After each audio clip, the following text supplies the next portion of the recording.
ടൗൺഷിപ്പിലെ വീടുകളുടെ താക്കോൽദാന കർമ്മം മാർച്ച് 1 മുഖ്യമന്ത്രി നിർവഹിക്കുകയാണ്.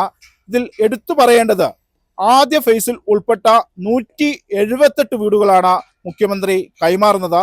ആ വീടുകളാണ് നമ്മൾ കാണുന്നത്. വീടുകളെല്ലാം തന്നെ പൂർണ്ണമായും സജ്ജമാണ്. 410 വീടുകൾ ടൗൺഷിപ്പിലുണ്ട്.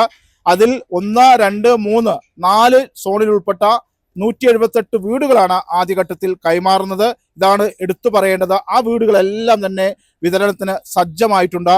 മറ്റൊന്ന് നമ്മൾ കാണുന്നത്, വീഡിയോയിൽ കാണുന്നത്, വീടുകളുടെ മുകളിലെല്ലാം തന്നെ സോളാർ പാനലുണ്ട്. അതാണ് ഒരു സോളാർ വിപ്ലവം ഈ ടൗൺഷിപ്പിലുണ്ട്. 2 മെഗാവാട്ട് വൈദ്യുതി ഇതിലൂടെ ഈ ഗുണഭോക്താക്കൾക്ക് ലഭിക്കും. അവർക്ക് അത് ഉപയോഗിക്കാം. അതിനുശേഷം വരുന്ന വൈദ്യുതി ബില്ല് മാത്രമേ അവർ അടയ്ക്കേണ്ടതുള്ളൂ. അങ്ങനെ കൃത്യമായ രീതിയിൽ, ശാസ്ത്രീയമായ രീതിയിൽ എല്ലാ സൗകര്യങ്ങളോട് കൂടിയ ഒരു മാതൃക ടൗൺഷിപ്പ് പദ്ധതിയാണ് സർക്കാർ വിഭാവനം ചെയ്തിട്ടുള്ളത്.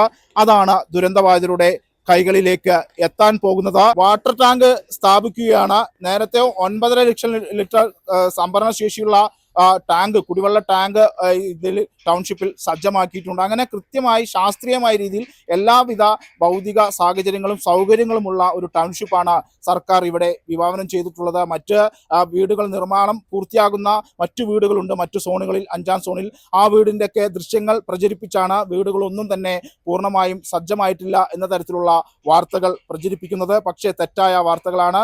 പൂർണ്ണമായും 178, അതായത് എടുത്തു പറയേണ്ടത് 178 വീടുകളാണ് ആദ്യഘട്ടത്തിൽ കൈമാറുന്നത്. ദുരന്തം നേരിട്ട് ബാധിച്ച 178 കുടുംബങ്ങൾക്കാണ് വീടുകൾ കൈമാറുന്നത്. ആ വീടുകൾ പൂർണ്ണമായും സജ്ജമായിട്ടുണ്ട്. മാർച്ച് 1 മുഖ്യമന്ത്രി അവർക്ക് താക്കോൽ കൈമാറും.